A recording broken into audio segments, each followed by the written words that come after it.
মোহনা নোংরা চক্রান্ত বানচাল করলো আদি এবং সকলের সামনে নিজেকে নির্দোষ প্রমাণ করলো। হ্যাঁ বন্ধুরা, এমনটাই দেখতে পাবো আমরা গৃহপ্রবেশ ধারাবাহিকের আগামী পর্বগুলোতে। আকাশ বলে, শুভলক্ষ্মী, আপনার জন্য আমার খুব খারাপ লাগছে।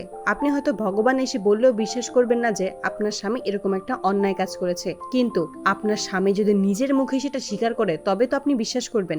এই বলেই মোহনার প্রেগন্যান্সির রিপোর্টটা সকলের সামনে দেয়। তখনই ডানা কাটা গায়ে নুনের ছিটা দিয়ে বলে, দেখলে তো শুভদি, আমি তো তোমাকে বলেছিলামই।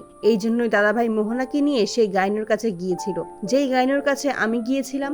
শুভলক্ষ্মী আদিকে বারবার জিজ্ঞেস করে ওরা যেই কথাটা বলছে সেটা কি সত্যি। আদি তখন বলে তোমার শরীর খারাপ হয়ে যাবে। তখন শুভ বলে আমার কোনো শরীর খারাপ হবে না, তুমি সত্যি কথা বলো। তখন আদি স্বীকার করে নেয় যে ওরা যে কথাটা বলছে সেটা সত্যি, কিন্তু আমার পুরো কথাটা শোনো শুভ।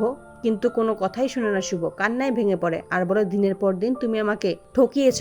আমি তোমাকে বিশ্বাস করে গেছি শুধুমাত্র তোমার দিকে তাকিয়ে, সবকিছু উপেক্ষা করে গেছি। তারপরে আদিকে থাপ্পড় মারে। আদি বলে আমি মানছি এই কাজটা আমিই করেছি, কিন্তু আমি অনেকবার মনে করার চেষ্টা করেছিলাম, আমার কিছুতেই মনে পড়ছে না এই কাজটা আমি কবে করেছি। তখন আমার স্মৃতিশক্তি ছিল না। তবে সেই মানুষটা ভুল করেছে, সে তোমার স্বামী নয়, এই বাড়ির সন্তানও নয়। প্লিজ শুভ, তুমি আমাকে ক্ষমা করে দাও। বাড়ির বড়রা বলে আদি যখন একটা ভুল কাজ করেছে তখন তো ওর স্মৃতিশক্তি ছিল না, সেই জন্য মাথা গরম না করে আমাদের একটা সলিউশন বার করতে হবে। তখনই আকাশ চিৎকার করে বলে আপনি কি বলতে চাইছেন? অ্যাবর্শন করতে বলছেন?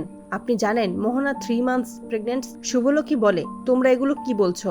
এসব শোনাও তো পাপ। তখন বাড়ির বড়রা বলে এখন পাপ আর পুণ্যর চিন্তা করিস না, একটা সলিউশনে তো আসতে হবে। তখন শুভ আদিকে জিজ্ঞেস করে তুমি কবে থেকে সত্যিটা জানতে? আদি বলে দাদু আর ঠাম্মির অ্যানিভার্সারির দিন থেকে। মোহনা বলে আমি সবকিছু একাই চাইছিলাম হ্যান্ডেল করতে। শুভ তখন সবকিছু মনে করার চেষ্টা করে, তারপর আদিকে বলে যখন ঘটনাটা ঘটেছিল তখন নয় তুমি অসুস্থ ছিলে, কিন্তু যখন জানতে পেরেছো তখন তো তুমি সুস্থ ছিলে। আমার কাছে একবার কেন তুমি বলতে পারে না সবকিছু? এইভাবে আমার সাথে প্রতারণা করলে ওরা যদি আজকে আমাকে না বলতো তাহলে তো তুমিও আমাকে কোনোদিনও বলতে না। আমাকে কি সত্যিটা জানানো যেত না? আদি তখন প্রতিজ্ঞা করে সে সকলের সামনে নিজেকে নির্দোষ প্রমাণ করেই ছাড়বে। তো বন্ধুরা, তোমাদের কি মনে হয় মোহনার নোংরা চক্রান্ত থেকে কি আদি নিজেকে বাঁচাতে পারবে? কমেন্টে জানাও। আর নিয়মিত আপডেট পেতে আমাদের চ্যানেলটি এক্ষুনি সাবস্ক্রাইব করে পাশে থাকো। ধন্যবাদ।